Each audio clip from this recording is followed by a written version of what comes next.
హల్లెలూయా. దేవుని పరిశుద్ధ నామమునకు మహిమ.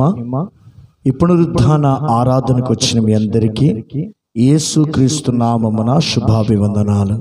పరిశుద్ధాత్ముడు మనతో మాట్లాడును గాక. ఆమేన్. పరిశుద్ధ గ్రంథములో నుండి దినవృత్తాంతముల మొదటి గ్రంథం, దినవృత్తాంతముల మొదటి గ్రంథము 17వ అధ్యాయము 16 వచనమును 17వ వచనమును చదువుదాం. నాతో కలిసి మీరందరూ చదవండి. రాజైన దావీదు వచ్చి యెహోవా సన్నిధిని కూర్చుండి ఇలాగు మనవి చేసెను. దేవా యెహోవా, నీవు నన్ను ఇంత హెచ్చులోకి తెచ్చుటకు నేను ఎంతటి వాడను? నా ఇల్లు ఏమాత్రపుది? దేవా, ఇది నీ దృష్టికి స్వల్ప విషయమే. దేవా యెహోవా, నీవు రాబోవు బహుకాలము వరకు నీ సేవకుని సంతతిని గూర్చి సెలవిచ్చి మనుషునితో మాట్లాడినట్లుగా దయ పాలించి నాతో మాటలాడి నా సంతతి ఘనత చెందునని మాట ఇచ్చి ఉన్నావు. ఆమేన్. హల్లెలూయా. దేవుని మాటలు నా వైపు చూస్తూ వినండి. రాజైన దావీదు జీవము కలిగిన దేవుని సన్నిధికి వచ్చి ఆయన పలుకుచున్న మాటలు, ఆయన సన్నిధిలో కూర్చొని ప్రభుతో సంబోధించుచున్న దివ్యమైన మాట. ఏమని దేవుని సన్నిధిలో ప్రభుతో ఆయన పలుకుతున్నాడంటే, ప్రభువా, నా దేవా, నేనును నా కుటుంబమును నా సంతతి ఏ పాటిది, ఎంతటి వారము నువ్వు ఇంతగా హెచ్చులోకి తెచ్చుటకు. హల్లెలూయా, హల్లెలూయా.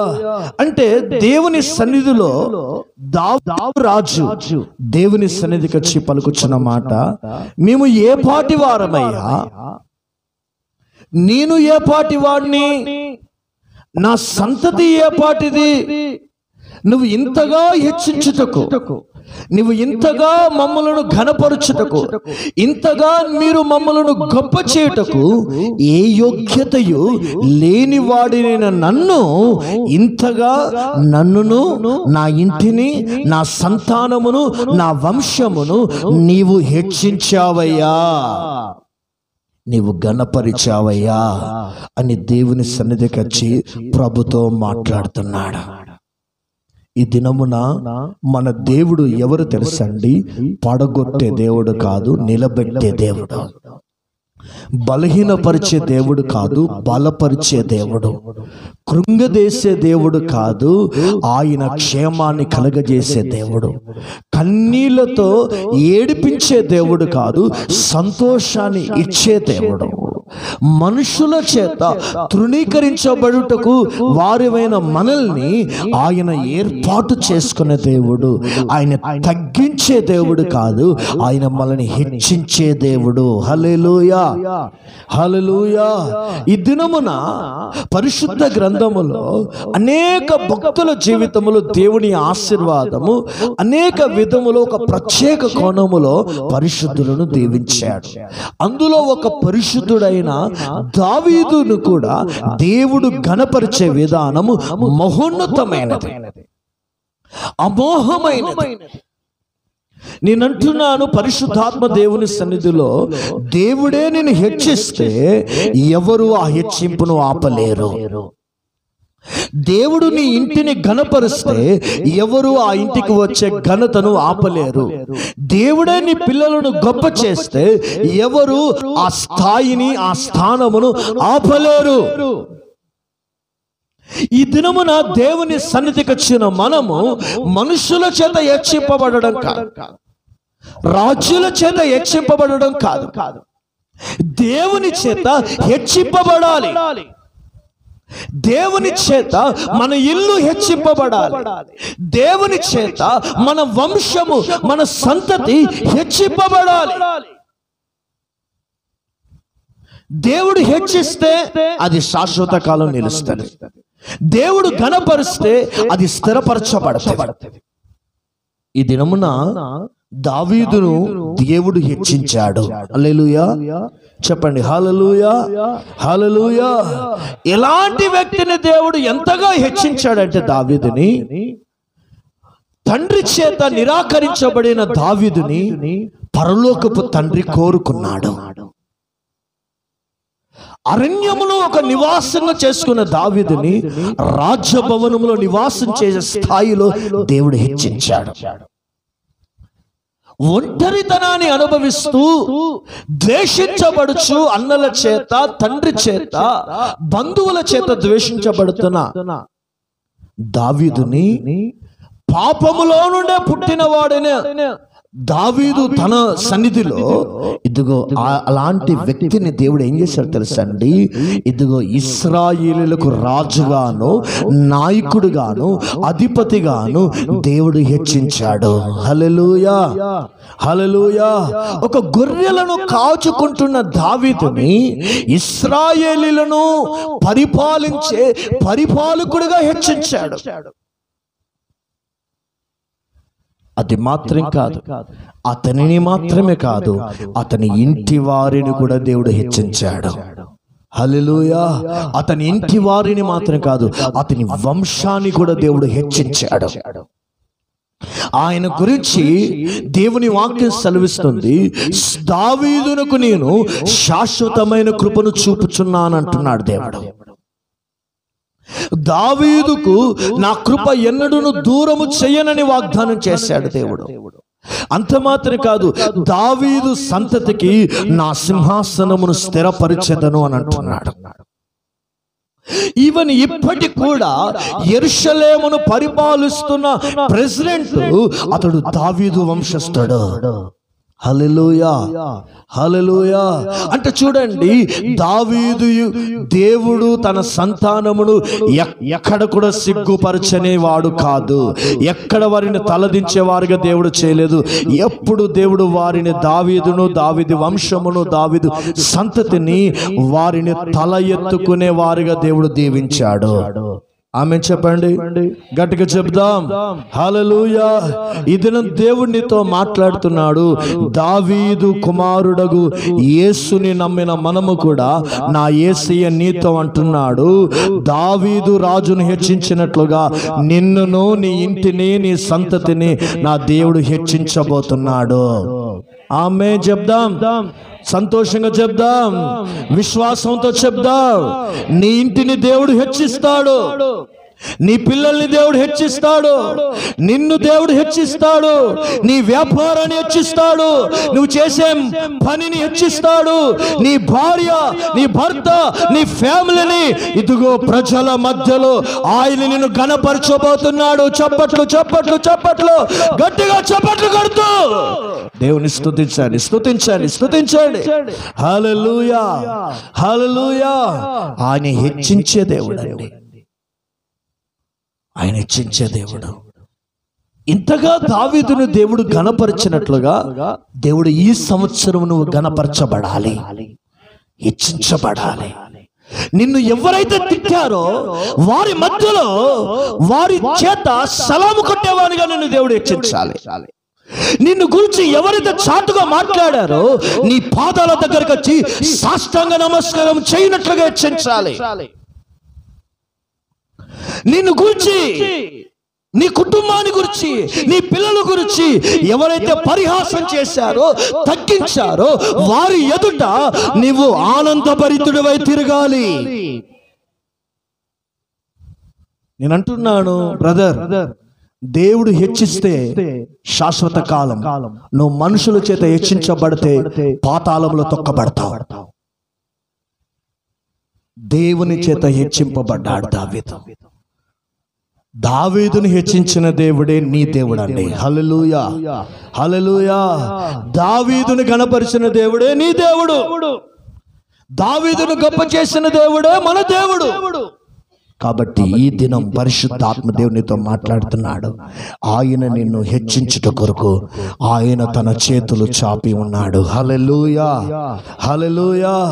ఏ దిగులుతో వచ్చావో, ఏ వేదనతో ఈ స్థలానికి వచ్చావు, ఏ ఇబ్బందితో వచ్చావో, ఆ బాధలన్నిటికీ దేవుడు ఫుల్ స్టాప్ పెట్టి ఈ సంవత్సరం ఒక ద్వారం, ఏ ద్వారం అంటే దేవుడిని హెచ్చించే ద్వారం తెరుచునుగాక, దేవునిని ఆశీర్వదించే ద్వారం తెరుచునుగాక, దేవునిని ఐశ్వర్యముతో నింపే ద్వారం తెరుచునుగాక, దేవునిని ఆత్మ బలముతో నింపే ద్వారము దేవుడు తెరుచునుగాక. హల్లెలూయా. ఒక కుటుంబాన్ని హెచ్చించాడు. ఇదేనో మనమే కాదు, మన ఫ్యామిలీ హెచ్చించబడాలి.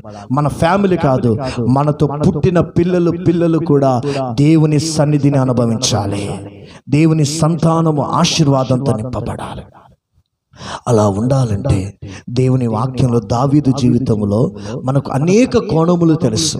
ఇతను ఒక నూతనమైన కోణములో ఆత్మదేవుడు మీతో మాట్లాడడానికి ఇష్టపడుతున్నాడు. దావీదు ప్రార్థన పరుడే, దావీదు దేవుని స్తుతించిన వాడే, దావీదు దేవుని వాక్యాన్ని నమ్మకముగా ధర్మశాస్త్రాన్ని ధ్యానించిన వాడు. ఇది మాత్రమే కాదండి, ఇంకా లోతైన అనుభవాలు అతనిలో ఉన్నాయి కాబట్టి దేవుడు దీవించాడు. హల్లెలూయా. ప్రతి క్రైస్తవుడు ప్రార్థన చేస్తాడండి, చెయ్యని వారు ఎవరున్నారు? ప్రతి క్రైస్తవుడు బైబిల్ చదువుతాడు, చదవని వారు ఎవరున్నారు? ప్రతి క్రైస్తవుడు దేవుని సన్నిధిలో స్తుతించడం మానట్లేదు. ఇవన్నీ మనం చేయవలసిన కర్తవ్యాలు, బాధ్యతలు మాత్రమే. కానీ ఈ దినము దావీదు వలె దేవుడు మనల్ని హెచ్చించి మనల్ని ఘనపరచాలి అంటే, గొప్ప చేయాలంటే, ఇదిగో దేవుని వాక్యం సెలవిస్తుంది, ఆయన స్వభావమునకు ఏనాడు విరోధముగా పనిచేయడు. ఈ దినమున దావీదుని దేవుడు గొప్ప చేయడం గల కారణం తెలుసండి. దావీదు యొక్క స్వభావమును బట్టి, ఆయన స్వభావముని బట్టి దేవుడు ఆశీర్వదించాడు. ఆమేన్ చెప్పండి. హల్లెలూయా. ఈ దినమున దేవుని యొక్క ఆశీర్వాదము మనము అనుభవించాలంటే మన స్వభావము దేవుని ఎదుట మంచి స్వభావం గలదై ఉండాలి. మన మంచి స్వభావము కలిగి మనం దేవుని సన్నిధిలో నడిస్తే ఒక దినము ఆయన హెచ్చింపును మనం అనుభవిస్తాము. హల్లెలూయా. నువ్వు ప్రార్థించేనా నీలో చెడు స్వభావం ఉంటే, నువ్వు దేవుని సన్నిధికి వచ్చినా నీ స్వభావములో చెడ్డతనం ఉంటే, నువ్వు దేవుని స్తుతించినా నీ స్వభావములో ప్రాచీన సంబంధమైన అలవాటుతో కూడిన చెడు స్వభావాలుంటే దేవుని హెచ్చింపును అనుభవించాలి. దేవుని హెచ్చింపును మనం అనుభవించాలంటే నీవు దావీదు వలె ఒక మంచి స్వభావము చేత అలంకరించబడాలి. ఆమేన్ చెప్పండి. హల్లెలూయా. ఈయనలో ఉన్న మంచి స్వభావాలు ఒక 7 విషయాలు క్లుప్తంగా చెప్తాను, శ్రద్ధగా ఆలకిస్తాం. దావీదులో ఉన్న మొట్టమొదటి స్వభావం మనం చదువుదాం. చదవండి. దినవృత్తాంతముల మొదటి గ్రంథం 17వ అధ్యాయము అదే మాటలు 16వ వచనమును మనం చదవండి. ఈ మైక్ చదవండి. రాజైన దావీదు వచ్చి యెహోవా సన్నిధిలో కూర్చొని ఇలాగున మనవి చేసెను. దేవా యెహోవా, నీవు నన్ను ఇంత హెచ్చులోనికి తెచ్చుటకు నేను ఎంతటి వాడను, నా ఇల్లు ఏమాత్రపుది. దేవా ఇది నీ దృష్టి స్వల్ప విషయమే. చాలండి. దావీదు అంటున్నాడు దేవుని సన్నిధిలో, ఇంతగా హెచ్చించుటకు నేనెంతటి వాడిని. రెండోది అంటున్నాడు, నా ఇల్లు ఏమాత్రపుది. అంటే దావీదు దేవుని సన్నిధిలో ఆయనలో ఉన్న స్వభావం, దేవుని సన్నిధిలో ప్రభుకి కనపరుచుచున్న స్వభావం ఏంటి తెలుసని, దావీదులో తగ్గింపు. ఎలా ఉన్నాడు దేవుని సన్నిధిలో? అతడు తగ్గించుకొని ఉంటున్నాడు. దావీదు ఆ సమయానికి ఏమయ్యాడు? రాజైన దావీదు అంటున్నాడు దేవుని బిడ్డలారా. అప్పటికి రాజైన ఇశ్రాయేలులో 12 గోత్రములకు రాజు. రాజభవనమున్నది, సుఖ సౌఖ్యములను కలిగిన వాడై ఉన్నను. అయినను అతడు అంటున్నాడు తెలుసా అండి, నేనే పాటి వాడనయ్యా, నా ఇల్లు ఏమాత్రపుదయ్యా అని దేవుని సన్నిధిలో తన తగ్గింపును బయలుపరుస్తాడు. తన తగ్గింపు కలిగిన స్వభావాన్ని వ్యక్తపరిచాడు. అంటే దావీదుని దేవుడు అంతగా హెచ్చించి దావీదు సింహాసనాన్ని స్థిరపరచుటకు, దావీదు కుటుంబంపై దేవుని కృప చూపబడడం గల కారణం ఏంటిదంటే తగ్గింపు జీవితం. ఈ దినము దేవుడు నిన్ను హెచ్చించాలంటే, దేవుడు నిన్ను ఘనపరచాలంటే నీకు తగ్గింపు అనే ఒక స్వభావముతో నింపబడాలి. అసలు క్రైస్తవుడు అనంటేనే తగ్గింపు ఎవరిలో ఉంటుందో, తగ్గించుకుంటారో ఆ తగ్గింపు కలిగిన వారిని దేవుడు ఒక దినమున ఆశీర్వదిస్తాడు. తగ్గించుకున్న వారిని ఒక దినమున హెచ్చిస్తాడు. తగ్గించుకొని వారిని, వారి ఇంటిని, వారి పిల్లల్ని, వారి కుటుంబాన్ని గొప్ప చేస్తాడు. అందుకే వాక్యం సెలవిస్తుంది, అహంకారులను దేవుడు ఎదిరిస్తాడట, గర్విష్ఠులను దేవుడు అణిచివేస్తాడట, అహంకారపు సంబంధమైన క్రియలు కలిగిన వారిని పాతాళంలో తొక్కేస్తాడట. అందుకే ఈ దినమున దేవుని ఆశీర్వాదంతో నీ ఇల్లు నింపబడాలా, దేవుని యొక్క సన్నిధితో నీ ఇల్లు నింపబడాలా, దేవుడు నువ్వు చేసే పనులలో దేవుని ఆశీర్వాదం చూడాలా. నువ్వు ప్రభు సన్నిధిలో ఎలాగుండాలంటే తగ్గించుకొని మనం ఉండాలి. హల్లెలూయా. అందుకంటాడు యాకోబు రాసిన పత్రిక 4:10 చదవండి. యాకోబు రాసిన పత్రిక 4:10.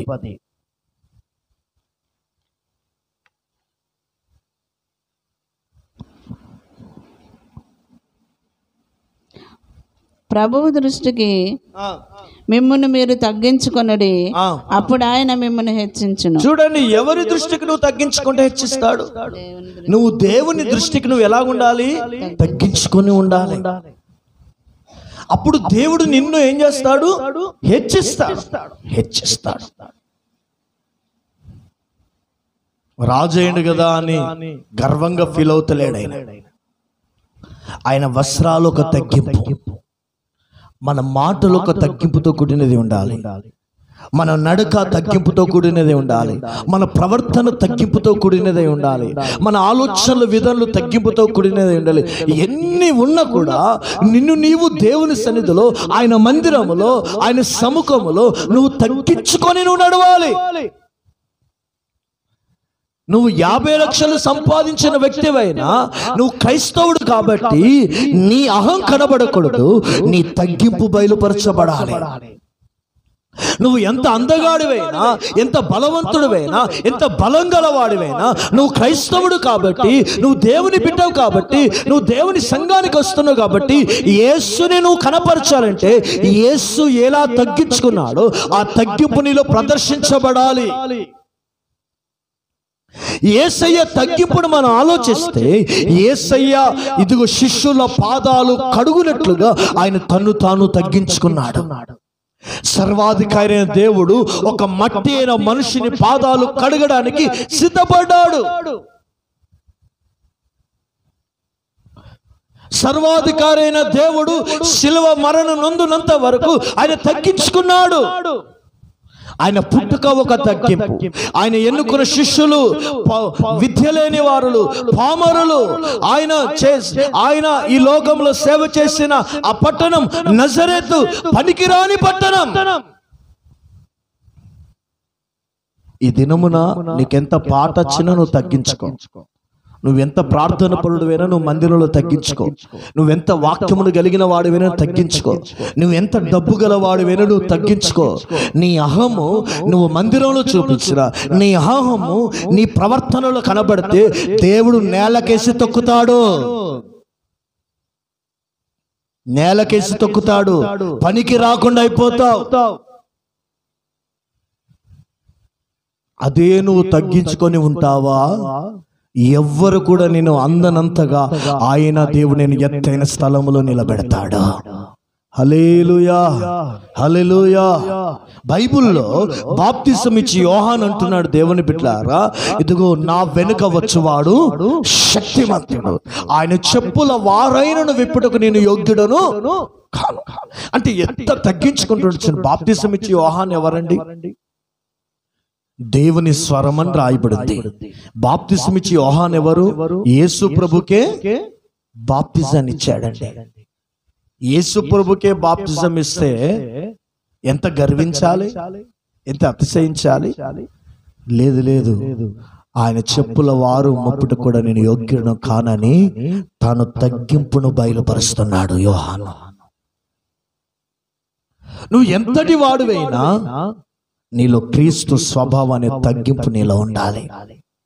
దేవుడు నేను ఆశీర్వదిస్తాడు. ఎందుకు తగ్గించుకోవాలి తెలుసా అండి? నేను అంటున్నాను, ఈ అంతరి దినాలలో చివరి గడలో ఎవరు ఎంత తగ్గించుకుంటారో, తగ్గించుకున్న వారి మీదను, తగ్గింపు కలిగిన కుటుంబం మీదను, తగ్గింపు కలిగిన విశ్వాసుల మీదను దేవుని కృప అధికంగా ఉంటుంది. ఆమేన్, హల్లెలూయా. చదవండి ఆ మాట. పేతురు రాసిన మొదటి పత్రిక 5వ అధ్యాయం 5వ వచనం.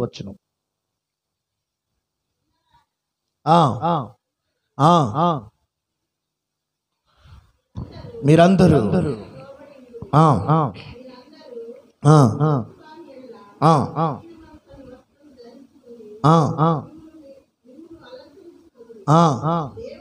దేవుడు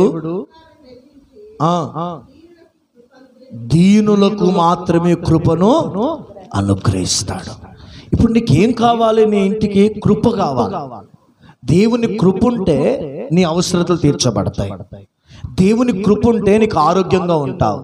దేవుని కృప ఉంటే దేవుని యొక్క సహాయం కలుగుతుంది. అందుకే నీ ఇల్లు కృపతో నింపబడాలంటే, ఆయన కృప నిన్ను ఆవరించాలంటే, ఆయన కృప వెంబడి కృపతో నింపబడాలంటే, దావీదునకు చూపిన శాశ్వతమైన కృపతో మనం నింపబడాలంటే, ఒక దావీదు వలె దేవుని సన్నిధిలో మనల్ని మనము తగ్గించుకుని వారమై ఉండాలి. హల్లెలూయా, హల్లెలూయా. ఈ దినమున నీ పాట కాదండి, నీ ప్రార్థన కాదండి, నీవు కృప పొందిన విశ్వాసవై ఉండు. నువ్వు మహిమను ధరించిన విశ్వాసవై ఉండు. నువ్వు తగ్గించుకుంటే దేవుడు నిన్ను ఒక దినమున పైకి లేపుతాడు. నువ్వు దేవునిలో తగ్గించుకుంటే ఒక దినము నిన్ను హెచ్చించుటకు ఎవ్వరు కూడా ఆపలేదు. నువ్వు వెనకాల కూర్చొని కూడా దేవుడు నిన్ను ముందుకు తీసుకొచ్చి పెడతాడు. ఆమేన్, హల్లెలూయా. అందుకే దిన తగ్గింపు. భర్త దగ్గర భార్య తగ్గించుకోవాలి, పిల్లలు తల్లిదండ్రుల దగ్గర తగ్గించుకోవాలి, విశ్వాసులు సంఘ కాపరి దైవజనుడి దగ్గర తగ్గించుకోవాలి, దైవజనుడు నడిపిస్తున్న నాయకుల దగ్గర తగ్గించుకోవాలి, నాయకత్వానికి తగ్గించుకోవాలి. సమాజంలో పెద్దలకు, అధికారులకి, మేనేజర్లకి, మీరు పనిచేస్తున్న డైరెక్టర్స్ దగ్గర తగ్గించుకోవాలి. ఒక మాట అన్నాడని తిరుగుబాటు చేయకూడదు. ఒక మాట తిట్టాడు, గద్దించాడని తిరుగుబాటు చేయకూడదు. నువ్వు తగ్గించుకుంటే నీ మీద కృప ఉంటుంది. నువ్వు తగ్గించుకుంటే నీ భవిష్యత్తు దీవించబడుతుంది. నువ్వు తగ్గించుకుంటే నీకు ఒక మంచి జీవితం ఉంటుంది. హల్లెలూయా, హల్లెలూయా. తగ్గింపు నీకు గొప్ప వాత్సల్యతను చూపుతుంది. ఆమేన్. చూడండి, సుంకరి ప్రార్థన దేవుడు ఆలకించాడు, పరిసయ్యుడు ప్రార్థన దేవుడు ఆలకించలేదు. 3 దినాలు ఉపవాసాన్ని ప్రార్థన చేశాడు, ఆ ప్రార్థనకు ప్రతిఫలం రాలేదు. అప్పుడే వచ్చి దేవుని మందిరంకి వచ్చి ప్రార్థన చేశాడు. సుంకరి ప్రార్థన దేవుడు వెంటనే విన్నాడు. ఆమేన్. కారణం ఒకటేనండి, అతడు అహంకారముతో ప్రార్థన చేశాడు. నేను ఉపవాసం ఉన్నానన్నాడు. అవునా కదా? నేను 3 దినాలు ఉన్నాను అంటున్నాడు. ఇదిగో నేను ధర్మశాస్త్రాన్ని పాటించాను అంటున్నాడు. నేను సమాజ మందిరంలో నమ్మకంగా నడుస్తున్నాను అంటున్నాడు. నేను అంటున్నాడు, కానీ నేను కాదు, నా కృపయే ఈ స్థానములో నిలబెట్టింది అని అంటలేడు. కానీ సుంకరి అంటున్నాడు, అయ్యా నా వల్ల కాదు నీ సన్నిధి నిలబడుట, నీ ఎదుట చేతులెత్తుట అని తన దీనత్వాన్ని దేవునికి బయలుపరిచినప్పుడు దేవుడు సుంకరి ప్రార్థన దేవుడు ఆలకించాడు. ఆమేన్. ఈ దినమున నీ ప్రార్థనలు ఆలకించబడాలి. నీ కుటుంబం కొరకు చేస్తున్న ప్రార్థనలు కావచ్చు, నీవు చేస్తున్న ప్రార్థనలు కావచ్చు. నువ్వు ఆధ్యాత్మికమైన విధానములో ఎదగాలనే ఆశ ఉండే, ఆ ఆసక్తి నీలో ఫలించాలంటే నువ్వు తగ్గించుకొని ప్రార్థన చేస్తే ఆ తగ్గింపు నిన్ను, నీ కుటుంబాన్ని హెచ్చులోకి తీసుకొని వస్తుంది. ఆమేన్. హల్లెలూయా. దేవుడు ఆ స్వభావంతో అలంకరించును గాక. ఆమేన్. రెండవదిగా మొదటి సమూయేలు రాసిన గ్రంథం, సమూయేలు రాసిన మొదటి గ్రంథం 17వ అధ్యాయం 17 నుండి 20 వరకు చదవండి.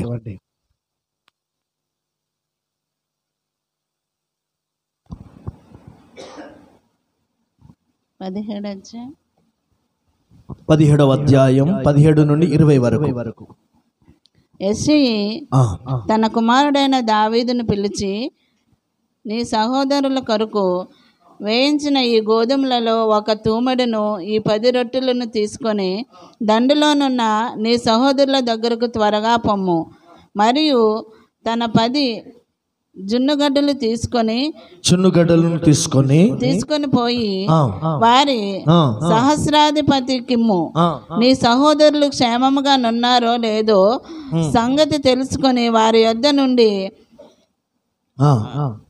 ఆనవాళ్ళు ఒకటి తీసుకొని రమ్మని చెప్పి పంపివేశాను. సౌలును వారును ఇశ్రాయేలు అందరును ఏలా లోయలో ఫిలిస్తీయులతో యుద్ధము చేయుచుండగా దావీదు ఉదయమున లేచి ఒక కాపరికి గొర్రెలను అప్పగించి ఆ వస్తువులను తీసుకొని యెష్షయి తనకిచ్చిన ఆజ్ఞ చొప్పున ప్రయాణమైపోయాను. హల్లెలూయా. చూడండి, ఇందులో మనం దావీదులో చూస్తున్న రెండవ స్వభావం తెలుసండి, బాధ్యత కలిగిన వాడు. తండ్రి ఒక పని అప్పగించాడు. ఏమై పని అప్పగించాడు? సైన్యము దండులో ఉన్నారు, యుద్ధరంగంలో ఉన్నారు, నీ అన్నుల క్షేమము నాకు తెలియచేయము. వారి కొరకు అక్కడ ఉన్న సహస్రాధిపతుల కొరకు ఈ జున్నుగడ్డలు, ఈ గోధుమలను, ఈ రొట్టెలను నీవు తీసుకొని వెళ్ళి వారు క్షేమముగా ఉన్నారో లేదో నాకు తెలియచెప్పు అని అన్నాడు. అన్న వెంటనే తనకొక బాధ్యత ఉంది. ఏంటిది? తండ్రి గొర్రెలను మేపుతున్నాడు. ఇప్పుడు తండ్రి గొర్రెలను విడిచి వెళ్ళకూడదు. ఒకవేళ విడిచి వెళితే కాపరి లేని గొర్రెలు ఏమవుతాయండి? చెదిరిపోతాయి కదండి, చెదిరిపోతాయి. కాబట్టి ఈ కాపరి ఏం చేశాడు తెలుసండి? దావీదు అనబడుతున్న కాపరి ఆ గొర్రెలను మరో కాపరికి అప్పగించి తను తండ్రి పని చేయడానికి వెళ్ళాడు. ఆమేన్. హల్లెలూయా. అంటే ఒక బాధ్యత కలిగిన వాడు. తనకు అప్పగించిన తండ్రి గొర్రెలను వదిలిపెట్టలేదు. తను తండ్రి చేత అప్పగింపబడిన గొర్రెలను మరో కాపరికి అప్పగించి తన తండ్రి పని చేయడానికి వెళ్ళాడు. ఇదిన సంఘములో విశ్వాసులైన ప్రతి వారు దేవుని చేత హెచ్చించబడాలంటే నీకు అప్పగింపబడిన పనిలో ఒక బాధ్యత కలిగిన వాడివై ఉండు. ఆమేన్ చెప్పండి. హల్లెలూయా. దేవుడు నిన్ను ఆశీర్వదించాలంటే ఒక బాధ్యత కలిగిన వాడిగా నువ్వు నడవాలి. ఒక స్త్రీ గురించి రాయబడింది సామెతలలో 31వ అధ్యాయములో, ఆమె పని చేయకుండా భోజనమును చేయదు, ఆమె పిల్లల యొక్క నడతలను ఎరిగినది. వారి పిల్లల నడతలను ఎరిగినది. కృపగల ఉపదేశమును తమ పిల్లలకు బోధించింది. తన కుటుంబం పట్ల, తన పిల్లల పట్ల, తన భర్త పట్ల, తన ఫ్యామిలీ పట్ల ఒక బాధ్యత కలిగిన స్త్రీ ఆమె.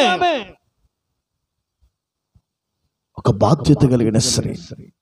ఎలియాజర్ ఒక మంచి పనివాడు, మన పితరుడైన అబ్రహాముకి. అతడికి ఒక బాధ్యత అప్పగించబడింది.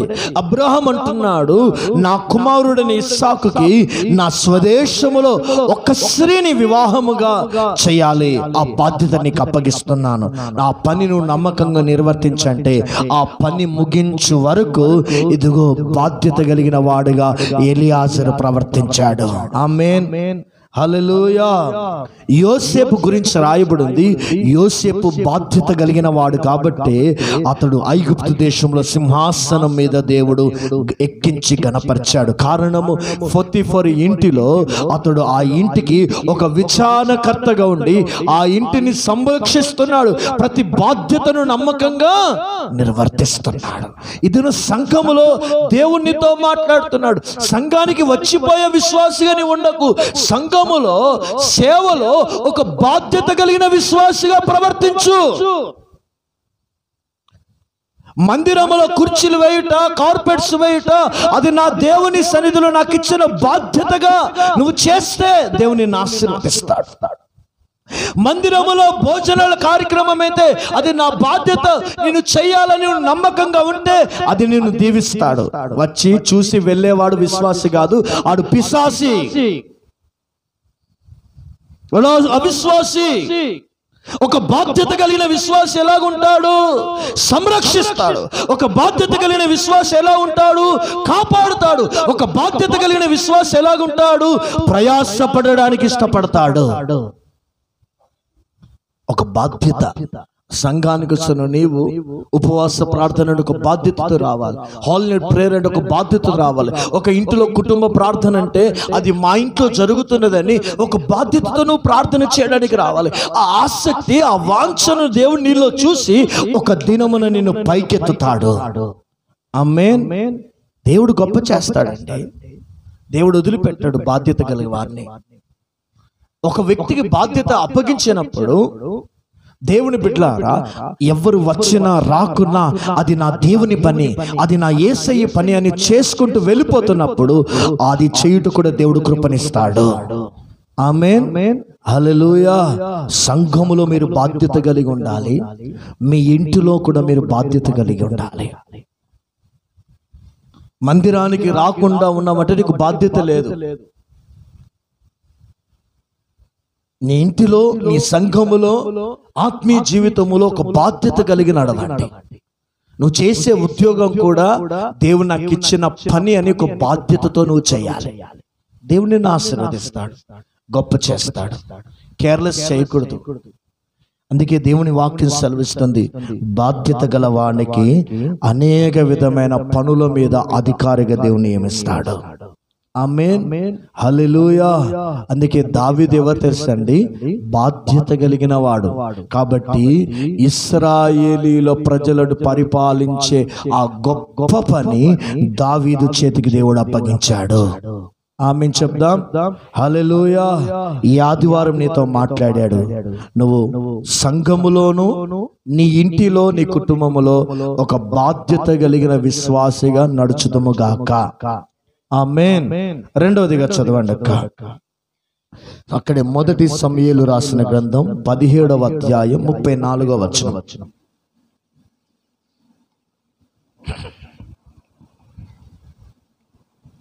అందుకు దావీదు సౌలుతో ఇట్లనెను, నీ దాసుడనైన నేను నా తండ్రి యొక్క గొర్రెలను కాయచుండా సింహమును ఎలుగుబంటియు వచ్చి మందలో నుండి ఒక గొర్రె పిల్లను ఎత్తుకొని పోవచుండగా నేను దానిని తరిమి చంపి దాని నోట నుండి ఆ గొర్రెను విడిపించి తిని అది నా మీదికి రాగా దాని గడ్డము పట్టుకొని దానిని కొట్టి చంపి తిని. చాలండి. ఇక్కడ దావీదులో మనం చూస్తున్నది గొప్ప ఏంటి తెలుసండి? అతడు బహు ధైర్యవంతుడు. ఆమేన్. తన గొర్రెలను చంపడానికి వచ్చిన సింహాన్ని, తన గొర్రెలను పట్టుకొని వెళుతున్న ఎలుగుబంటి చేతిలో నుండి, సింహపు నోటి నుండి తన ప్రాణాలను తెగించి తన గొర్రెలను కాపాడిన వ్యక్తి. ఆమేన్. హల్లెలూయా. సింహంతో ఎవరు పోరాడగలుగుతారు? సింహం పంజా ఇప్పితే ఎవరు పోరాడతారండి? ఎలుగుబంటి చేతిలో నుండి ఎవరు తప్పించుకోగలుగుతారు? అలాంటి క్రూరమైన మృగాల నుండి ఇదిగో వాటిని జయించుటకు, వాటిలో నుండి తన గొర్రెలను కాపాడుటకు పోరాడాడు. కారణం ఏంటి తెలుసండి? ఇతడు ధైర్యవంతుడు. ఆమేన్. అంటే నేను అంటున్నాను, నీకు శక్తికి మించిన సమస్య నీ ఎదుట ఉంది. నీ బలానికి మించిన సమస్యలు నీ ఇంటిలో ఉన్నాయి. నీకు నీ టాలెంట్కి, నీ స్థితికి కంటే ఎక్కువ సమస్యలు నీ ఇంటిలో, నీ కుటుంబంలో విలయతాండం ఆడుతున్నాయి. వాటిని నువ్వు జయించడం నీ వల్ల కాదు, కానీ నువ్వు ధైర్యంగా ఉంటే వాటిని నువ్వు జయించగలుగుతావు. ఆమేన్, హల్లెలూయా. ఏంటిది ఇతని ధైర్యం? ఇతడు జయించాడంటే ఇది ఏంటిది ఇతని ధైర్యం అంటే, యెహోవాయే అతనికి ధైర్యం. ఆమేన్ చెప్దాం, హల్లెలూయా. గాఢాంధకారపు లోయలన్నీ సంచరించినను ఏ అపాయానికి భయపడనంటున్నాడు దావీదు. కారణం ఏంటి తెలుసండి? యెహోవాయే నాకు తోడుగా ఉన్నాడనే ధైర్యం. హెబ్రీయులకు రాసిన పత్రికలో అంటాడు అపొస్తలుడైన పౌలు గారు సంఘముతో రాస్తూ, మీ ధైర్యమును విడిచిపెట్టకండి. దావీదు ఎందుకు ఇంత ధైర్యం అంటే, నేను యెహోవాను బట్టి ధైర్యము తెచ్చుకున్నానంటున్నాడు. సౌలు సైన్యము అందరూ భయపడుతున్నారు గొలియాదును చూసి, కానీ దావీదు భయపడట్లేదు. కారణం తెలుసండి? యెహోవాను బట్టి ధైర్యము తెచ్చుకొని ఈ సున్నతి లేని ఫిలిష్తీయుని తెగ నరికాడు. ఒక బాలుడు, సైన్యము జయించలేనిది బాలుడు జయించాడు. సైన్యం పారిపోయింది, బాలుడు ఇదిగో శత్రువు మీదకి పరిగెత్తి దూసుకొని వెళుతున్నాడు. ఖడ్గము చేయలేని పని దావీదు ఒడిసెలను రాయి పడగొట్టిందండి. ఇశ్రాయేలులకు అవమానమును కలుగుకునేటట్లుగా దేవుని నామం ఘనపరచబడి శత్రువులకు బలవంతుడైన గొల్యాదును హతమార్చాడు దావీదు. కారణం ఒకటేనండి, దావీదు ధైర్యవంతుడు. ఆమేన్, హల్లెలూయా. నువ్వు పిరికి వాడవైతే అందరు నిన్ను భయపడతారు. నువ్వు ధైర్యవంతుడు అయితే అందరు నీకు భయపడతారు. నువ్వు ధైర్యంగా ఉండు. నువ్వు మందిరానికి వస్తే మా భర్త తిడతాడండి, మా ఆయన తిడతాడండి, మా వాళ్ళు కొడతారండి, నీకు ధైర్యం లేదు. నువ్వు దేవుని కొరకు తెగించట్లేదు కాబట్టి దేవుడు నీ కొరకు ఎలా తెగిస్తాడండి? నువ్వు ప్రభు కొరకు తెగించిరా. జ్వరం వచ్చింది, తలనొప్పి వచ్చింది, కాళ్ళ నొప్పులు వచ్చినాయి అని నువ్వు ధైర్యం కలిగిరా. ధైర్యముతో రా నువ్వు దేవుని సన్నిధికి, ధైర్యముతో పని చేయి. మనం ఎవరమండి? నీతిమంతులమని రాయబడింది. నీతిమంతులు సింహము వలె ధైర్యముగా ఉందురు. హల్లెలూయా, హల్లెలూయా. షడ్రక్, మేషక్, అబేద్నెగోలు అగ్నిగుండంలో వేసిన కూడా భయపడట్లేదు. కారణం ఏంటి తెలుసండి? మా దేవుడు రక్షించకపోయినా మా దేవుని కొరకే మేము జీవిస్తాం. ఏంటిదయ్యా? ప్రాణాలను తెగిస్తున్నారు వీరు. ప్రాణాలను దేవునికి ఇవ్వడానికి ఇష్టపడుతున్నారు. ఏంటిదంటే వారి ధైర్యము వారి దేవుడే. ఆమేన్ చెప్దాం, హల్లెలూయా. సింహాల బోన్లో వేసిన కూడా దానియేలు భయపడట్లేదు. కారణం ఏంటిదంటే దానియేలుకి ధైర్యము దేవుడే. ఈ దినమున నువ్వెందుకు భయపడుతున్నావు?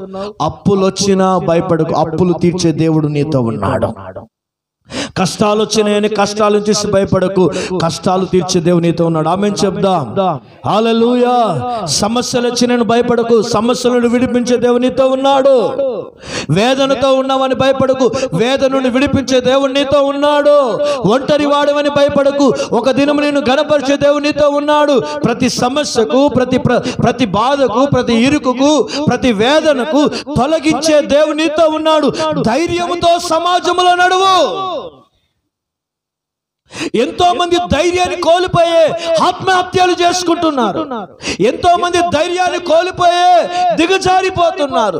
ధైర్యాన్ని కోల్పోయి సేవను వదిలిపెడుతున్నారు. ధైర్యాన్ని కోల్పోయి వైరాగ్యాన్ని వదిలిపెడుతున్నారు. ధైర్యాన్ని కోల్పోయి సంఘాన్ని వదిలిపెడుతున్నారు. ధైర్యాన్ని కోల్పోయి భార్యను భర్త వదిలిపెడుతున్నాడు, భర్త భార్యను వదిలిపెడుతున్నారు. దినాలివి. ధైర్యం కలిగి ఉండు. కష్టం వచ్చింది, బాధ వచ్చింది, ఇరుకొచ్చిందని వదిలిపెట్టి వెళ్ళిపోతావా? ధైర్యముతో ప్రతి సమస్యను ఎదుర్కోవాలి. హల్లెలూయా, హల్లెలూయా. ఈయన ధైర్యవంతుడు. అందుకే దేవుడు చూశాడు, ఇశ్రాయేలులకు దేవుడు రాజుగా చేసి పరిపాలించుటకు హెచ్చించుటకు గల కారణము ఇతడు ధైర్యవంతుడు. హల్లెలూయా. బైబిల్లో ఒక దినం మరొకసారి చెప్తాను, దావీదు యొక్క యుద్ధములు ఏ యుద్ధములుగా ప్రకటింపబడ్డాయి తెలుసండి? అవి యెహోవా యుద్ధములుగా ప్రకటించబడ్డాయట. ఆమేన్ చెప్దాం. హల్లెలూయా, హల్లెలూయా. ఇతను ధైర్యంగా ఉండండి, ధైర్యంగా ఉండండి. రాళ్ళేసేటోడు రాళ్ళేయని, బూడిద పోసేటోడు బూడిదేయని, మాటలతో తిట్టేటోడు చేతులతో తిట్టేటోడు అనేక రకాలుగా నిన్ను నల్లగొట్టేవారు నల్లగొట్టని నువ్వు ధైర్యం కలిగి ఉండు. ఆ ధైర్యమే నిన్నుకు ఒక దినం సింహ స్వప్నముగా మారుతుంది. ఆమేన్, హల్లెలూయా. ఇతడు ధైర్యవంతుడు కాబట్టి దేవుడు ఒక దినమును హెచ్చించాడు. 4వదిగా చదువుదాం. 51వ కీర్తన 2వ వచనం.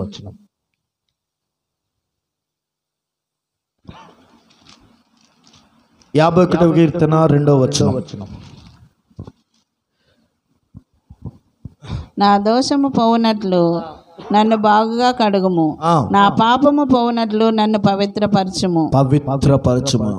4వది ఏంటి తెలుసండి?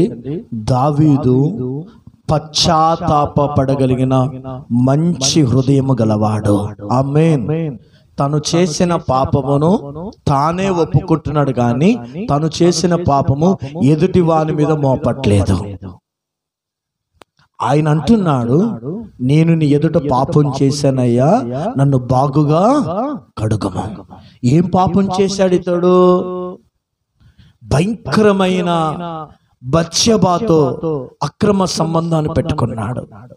అది మాత్రమే ఆమెను సొంతం చేసుకోవడానికి నీతిమంతుడైన తన భర్త అయిన ఉరియాను చంపించాడు. దేవునికి ఎందుకు కోపం వచ్చింది తెలుసా అండి? అతడు ఆ పనికి మాలిన పాపం చేసినందుకు రాలేదు తెలుసా?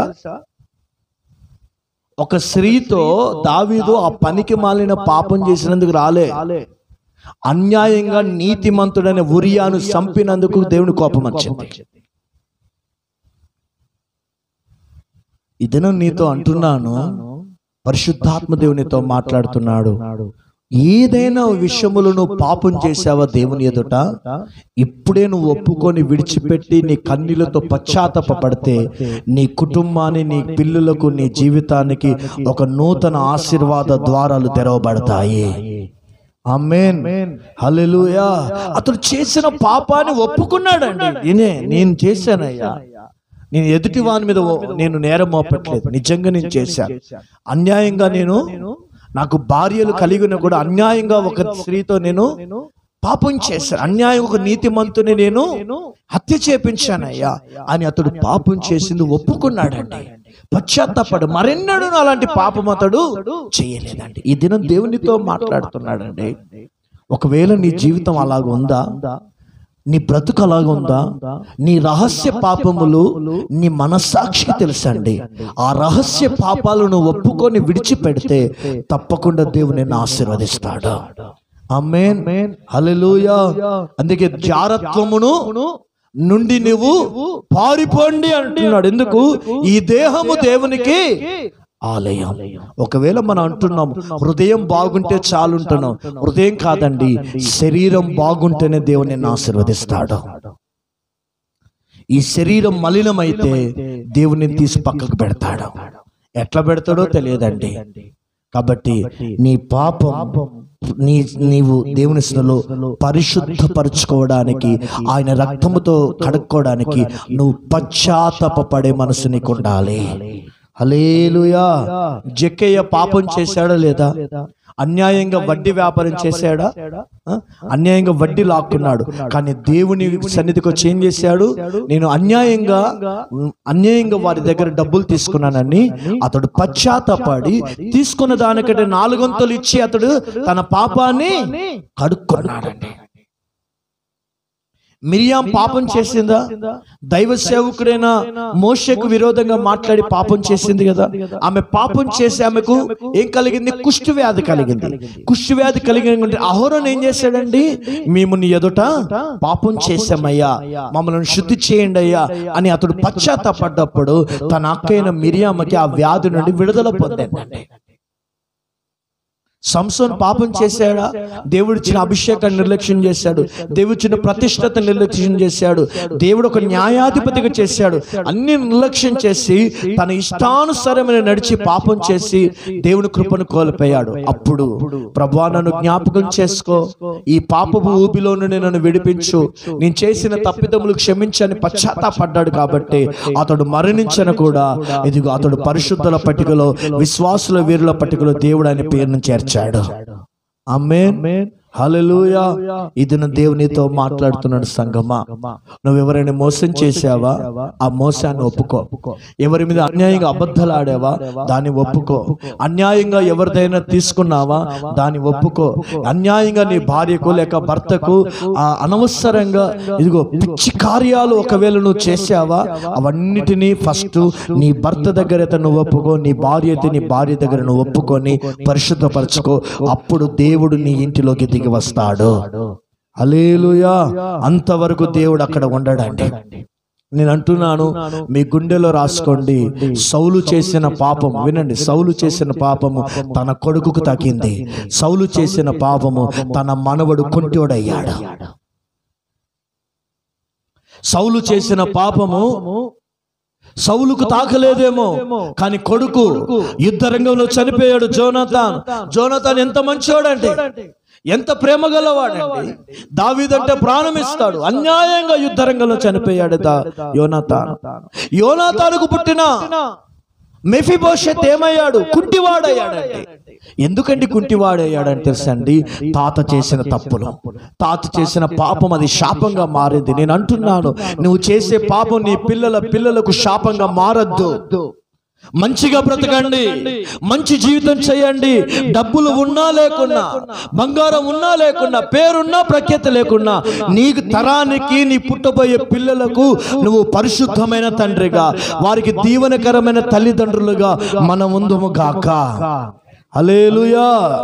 అందుకే దావీదులో ఉన్న మంచి గుణం తెలుసండి. అయ్యా, నేను పాపం చేశాను, నా పాపాన్ని నీవు క్షమించు. తప్పిపోయిన కుమారుడు అంటున్నాడు, నా దేవునికిను నా తండ్రికి నేను విరోధంగా పాపం చేశాను. ఒక మాట పాపం చేశానయ్యా అంట కాదండి. ఒక్కసారి నువ్వు పక్కకు కూర్చొని వెళ్ళిపోయి నీ గుండెలంతా విప్పి, నీ మనస్సునంతా విప్పి, కన్నీళ్ళ రూపంలో నువ్వు దేవుని పాదాలు తడిపి పశ్చాత్తాపపడితే తప్పకుండా నీ జీవిత స్థితిగతులు ఆయన మార్చివేస్తాడు. నేను అంటున్నాను, ఈ లోకంలో పాపం చేయని వారు ఎవరు ఉండరేమో, కానీ పశ్చాత్తాపపడి దేవుని సన్నిధికి వస్తే వారి జీవితాలు దేవుడు దీవిస్తాడు.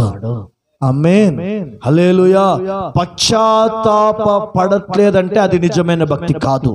పశ్చాత్తాప పడ్డాడంటే అతడు నిజమైన భక్తి పరుడు. ఆమేన్. ఐదవదిగా మనం చదువుదాం. 2 సమూయేలు 2 సమూయేలు దిద్దాం. 1వ అధ్యాయం 13-14 వచనాలు.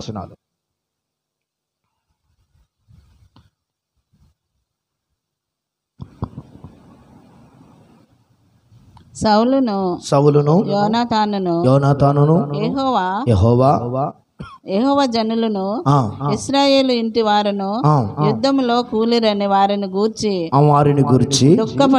దుఃఖపడుచు ఏడ్చుచు సాయంత్రము వరకు ఉపవాసం ఉండిరి. తరువాత దావీదు నీవెక్కడి నుండి వచ్చితివని ఆ వార్త తెచ్చిన వారిని అడగగా వాడు నేను ఇశ్రాయేలు దేశమున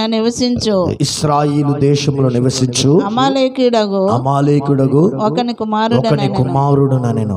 అందుకు దావీదు భయపడక యెహోవా అభిషేకించిన వానిని చంపుటకు నీవేళ అతని మీద చెయ్యి ఎత్తితివి. చాలండి.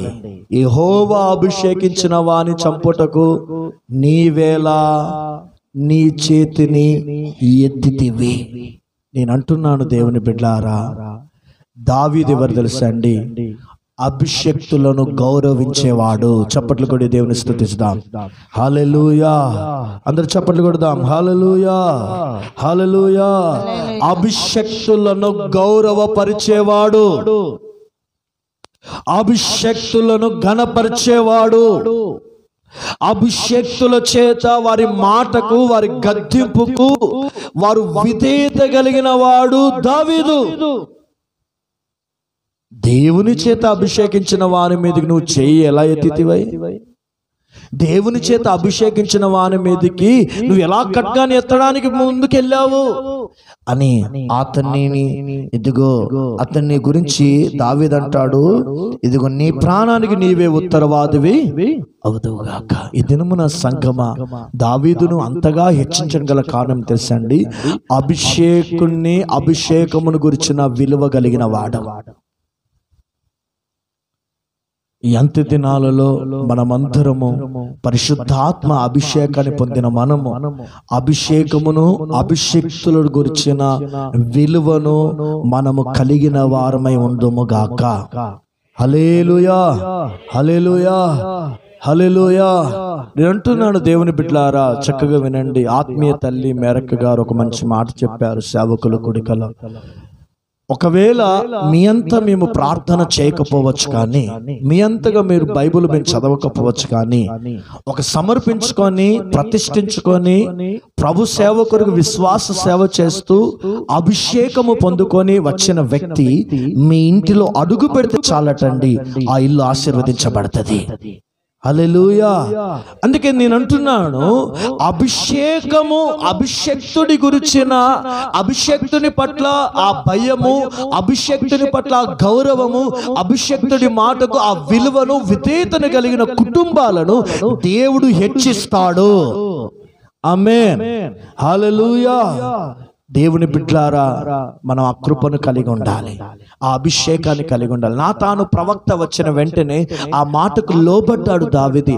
ఆ మనుషుడు నీవేనంటే ఆ మాటకి అప్పగించుకున్నాడు దావీదు. అదే సౌలు అప్పగించుకున్నాడా?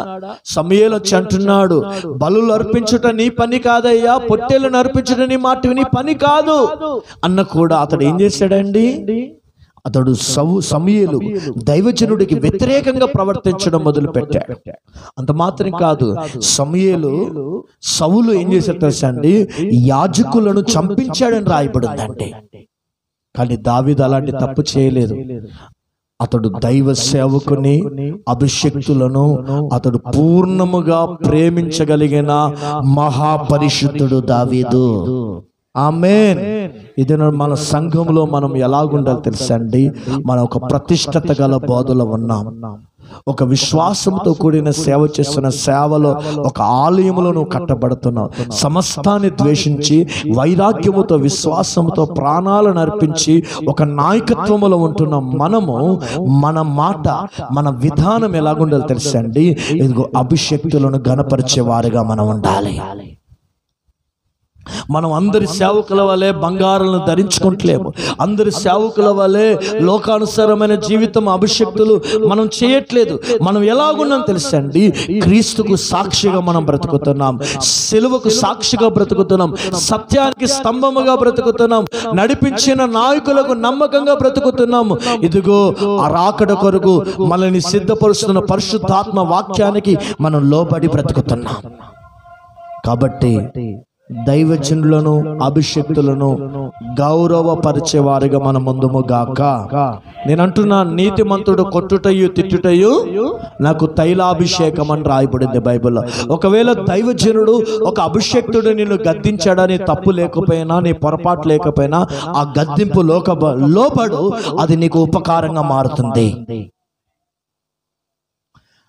ఆయన ఏంది నన్ను గద్దించేది, ఆయన మాటకు లోబడేది ఏంటిదని ఇంకో వ్యక్తి గురించి, సేవకుల గురించి, సేవకురాలు గురించి, అభిషేకుల గురించి నువ్వు తప్పుగా మాట్లాడావా, నీ ప్రాణానికి నీవే ఉత్తరవాదివి.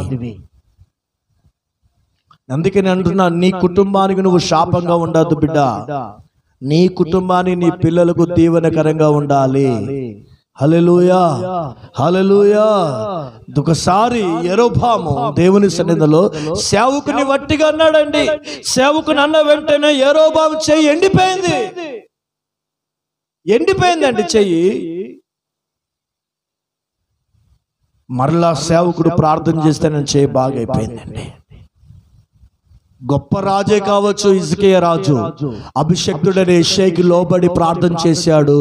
దేవుడు దిగి వచ్చాడు, రోగాన్ని బాగు చేశాడు. అభిషక్తుల పట్ల మంచి ప్రేమ కలిగిన వ్యక్తి దావీదు. అందుకే దేవుడు అతన్ని హెచ్చించాడు. దేవుడు ఆ కృపను మనం కలిగిందుము గాక. ఆమేన్. అభిషక్తుల గురించి, సేవకుల గురించి ఎవరైనా వ్యతిరేకంగా మాట్లాడినా, ఎవరైనా ప్రవర్తించినా దాన్ని నువ్వు గద్దించిన వాడివై ఉండాలి, హెచ్చరించిన వాడై ఉండాలి, సరి చేసిన వాడివై ఉండాలి. అప్పుడేనండి అతడు మంచి విశ్వాసి అయి ఉంటాడు. ఆమేన్. ఒకవేళ సేవకుల గురించి విరోధంగా మాట్లాడే వారితో నీవు ఆ మాట కలిపి వారితో కలిసి సహజీవనం చేస్తే వారిలో ఉన్న దురాత్మ, దయ్యము, శాపము నీ మీదకి, నీ ఇంటి మీదకి, నీ పిల్లల మీదకి దిగి వస్తుంది. Be careful. చాలా జాగ్రత్త. క్రైస్తవ జీవితం చేస్తే ఆ క్రైస్తవ నిన్ను పైకి లేపడుతుంది. అదే క్రైస్తవ జీవితాన్ని ఇష్టారంగా బ్రతుకుతే దేవుడు నేలకేసి తొక్కుతాడు. అందుకే దావీదును, నేల మీద ఉన్న దావీదుని గొప్పవానిగా చేశాడు. కారణం అభిషేకం.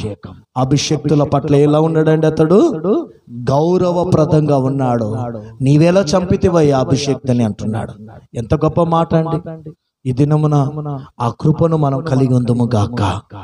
ఆమేన్. 6వ మాట చదువుదాం బైబిల్లో. దినవృత్తాంతముల మొదటి గ్రంథం 29వ అధ్యాయం 1 నుండి 3 వరకు చక్కటి మాటలు అక్కడ రాయబడింది. నేను చెప్పి ముగిస్తాను ఒక 5 నిమిషాల్లో. చదవండి. దినవృత్తాంతముల మొదటి గ్రంథం 29వ అధ్యాయం 1 నుండి 3 వరకు. తర్వాత రాజైన దావీదు సర్వ సమాజంతో ఇలాగ సెలవిచ్చెను. దేవుడు కోరుకొని నా కుమారుడైన సొలొమోను ఇంకను లేత ప్రాయము గల బాలుడై ఉన్నాడు. కట్టబో ఆలయము మనుషునికి కాదు, దేవుడైన యెహోవాకే గనుక ఈ పని బహు గొప్పది. నేను బహుగా ప్రయాసపడి నా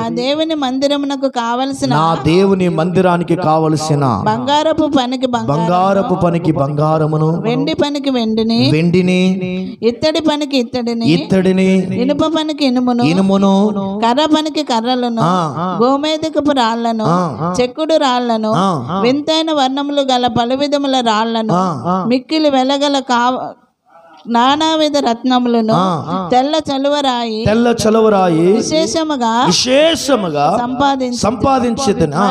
మరియు నా దేవుని మందిరం మీద కలిగి ఉన్న మక్కువ చేత నేను ఆ ప్రతిష్ఠితమైన మందిరము నిమిత్తము సంపాదించి ఉంచిన వస్తువులు గాక నా స్వంతమైన బంగారమును, వెండిని నా దేవుని మందిరము నిమిత్తము నేనిచ్చెదను. హల్లెలూయా. అందరూ చెప్పండి హల్లెలూయా. దావీదులో ఒక మంచి గుణం 6 తెలుసండి. దేవునికి ఇచ్చు విషయములో మంచి మనసు గలవాడు. ఆమేన్. హల్లెలూయా. దేవుని మందిరము కట్టబడాలి, దేవుని మందిరము మంచిగా నిర్మాణం చేయబడాలని అతడికి ప్రత్యేకమైన కానుకను మందిరానికి పోగు చేశాడు. అది మాత్రమే కాకుండా తన పిల్లల కొరకు పోగు చేసిన బంగారం, ఇత్తడి, వెండి అవి కూడా తన మందిరానికి ఇవ్వడానికి కూడా సిద్ధపడిన వ్యక్తి దావీదు. దేవుని ఆశీర్వదించాలంటే బ్రదర్, నీ కష్టార్జితములో నుండి ఫస్ట్ 10వ భాగం ప్రతిష్టార్పణములను, ఫస్ట్ ఆదివార ప్రభు బల్లారాధనకి నువ్వు నమ్మకంగా 10వ భాగాన్ని ప్రతిష్టార్పణములను నువ్వు దేవునికి సమర్పిస్తే నా దేవుడు నిన్ను గొప్పవానిగా ఆశీర్వదిస్తాడు. ఆమేన్. హల్లెలూయా. హల్లెలూయా. దేవునికి ఇచ్చే మనసు ఏ మనసు? అది మంచి మనసు అండి. దేవుని మనసు నీకుండాలి. దేవుని మనసు నీకుండాలి. ఏంటిదయ్యా ఆయన మనసు అంటే దేవునికి ఇచ్చే మనసు. మనం కూడా దేవునికి ఇచ్చే మనసు ఉండాలి. ఒక చిన్న పిల్లవాడు 5 రొట్టెలను 2 చిన్న చేపలను తీసుకొచ్చి దేవునికి ఇచ్చేసాడండి. దేవుడికి ఇవ్వడం ద్వారా అనేకుల ఆహారము ఆ దినమున దేవుడు తీర్చాడండి. ఇదే దేవునికి ఇవ్వు, అప్పుడు దేవునికి ఇస్తాడు. దేవునికి ఇవ్వకుండా నువ్వు దాచిపెట్టుకుంటే ఉన్నది కాస్త నీలో నుండి తొలగిపోయే అవకాశాలు ఏర్పడతాయి.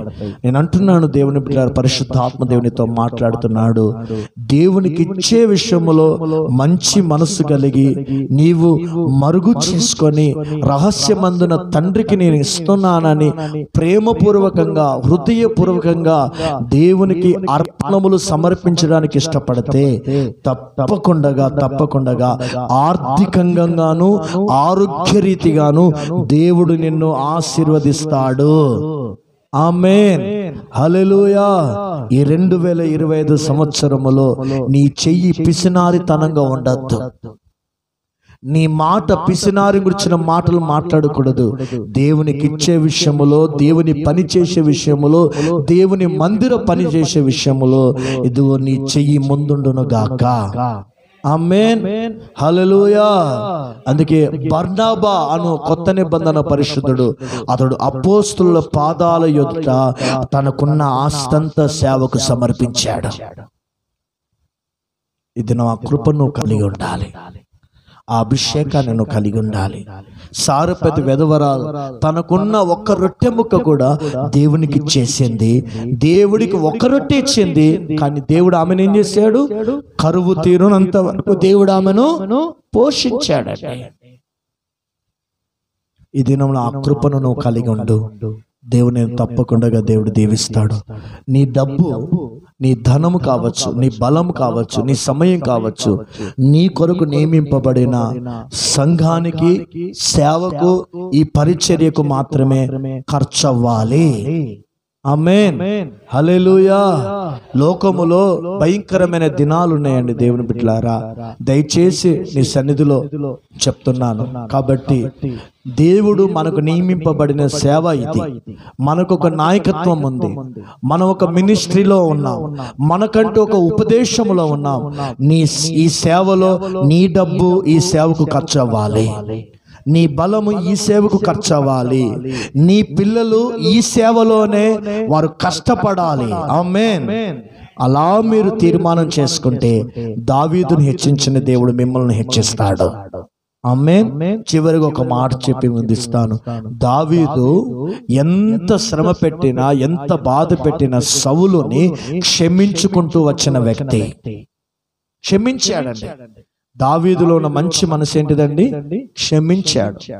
నేను అంటున్నాను దేవుని బిడ్డలారా, మనకు ఎంత మందన కీడు చేయని, ఒకవేళ వాళ్ళు నీ దగ్గరకు వస్తే హృదయపూర్వకంగా క్షమించు.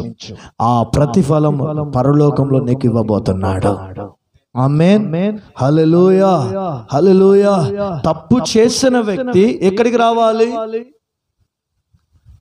దేవుని దగ్గరికి రావాలి. అప్పుడు దేవుడు ఏం చేస్తాడు? అతని పాపములను క్షమిస్తాడు.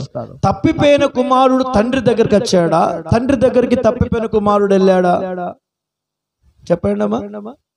తండ్రి దగ్గరికి తప్పిపోయిన కుమారుడు వచ్చాడు. అప్పటికి తప్పిపోయిన కుమారుడు ఎక్కడున్నాడు?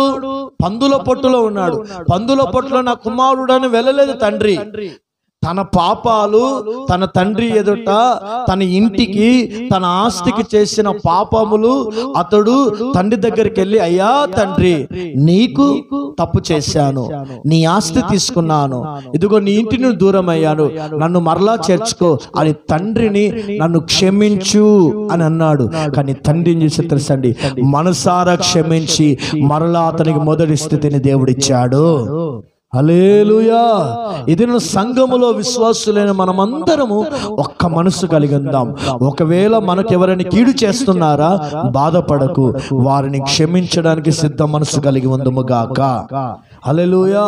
ఒకవేళ వారి నీ కుటుంబాన్ని నాశనం చేస్తున్నారా, నీ పిల్లల్ని నాశనం చేస్తున్నారా, మీరు బాగుపడితే ఓర్వలేని వారు నీ జీవితంలో, నీ పిల్లల మధ్యలో, నీ బంధువుల మధ్యలో ఎదురవుతున్నారా, నీవు ఏమనకు, నువ్వు మౌనంగా ఉండు. ఒక దినమున వారు నీ ఎదుటికి వచ్చి నన్ను క్షమించు అని అన్న వెంటనే నువ్వు మనసారా క్షమించేసి, మనసారా క్షమించు. దేవుడు నిన్ను గొప్పగా దేవుడు దీవించబోతున్నాడు. హల్లెలూయా. ఎందుకంటే ప్రభు మిమ్మల్ని క్షమించలాగున మీరును ఒకరిని ఒకరు క్షమించుకోండి. అందుకే ఈ దినంలో అన్నిటికంటే మంచి స్వభావం క్షమించే స్వభావం. క్షమించండి, ఎవరినైనా క్షమించండి. దొంగను క్షమించండి, వ్యభిచారి క్షమించండి, పక్కలో బల్లెపు పోటుగా ఉన్నవారిని ఎవరినైనా కూడా మనం క్షమించాలి. క్షమించండి. అయితే ఒక మెలకువని మీకు చెప్తాను. మీ జీవితాలు, మీ కుటుంబాలు పడిపోకుండా ఉండాలి. ఒక మెలకువ, అందరినీ క్షమించండి, అందరినీ ప్రేమించండి, అందరితో సహవాసం చెయ్యకండి, జీవితాలు పాడైపోతాయి. క్షమించండి, ప్రేమించండి, అందరితో సహవాసము చేయకండి, మీ జీవితాలు పాడైపోతాయి, మీ కుటుంబాలు పాడైపోతాయి. కాబట్టి నీ సహవాసం దేవునితో ఉండాలి, నీ సహవాసం నీ సేవకులతో ఉండాలి, నీ సహవాసం నీ ఫ్యామిలీతో ఉండాలి. చాలు, నీ ఇల్లు దీవించబడుతుంది. హల్లెలూయా. అందుకే దావీదుని, అతని ఇంటిని, అతని సంతతిని దేవుడు హెచ్చించడం గల కారణము ఈ 7 విషయాలు. చివరి మాట ఏం చెప్పాను? క్షమించే మనసు గలవాడు. క్షమించిన మనసు కలిగిన దావీదు సింహాసనం స్థిరపరచబడింది. క్షమించిన మనసు కలిగిన స్టెఫెను కొరకే పరలోకం తెరవబడింది. క్షమించగలిగిన ఆ క్షమాపణకు మాదిరి చూపించిన యేసే కొరకే పరలోకం తెరవబడింది. మరణమును ఆయన ఎదుట నిలవలేదు. హల్లెలూయా, హల్లెలూయా. దేవుడు నిశ్చయముగా అటు కృప, అటు అభిషేకము దావీదును హెచ్చించిన దేవుడు మన సంఘమును, పరిచర్యను, మన విశ్వాసుల కుటుంబాలను, దేవుడు మన నాయకత్వాన్ని దేవుడు హెచ్చించి ఆశీర్వదించును గాక, దీవించును గాక.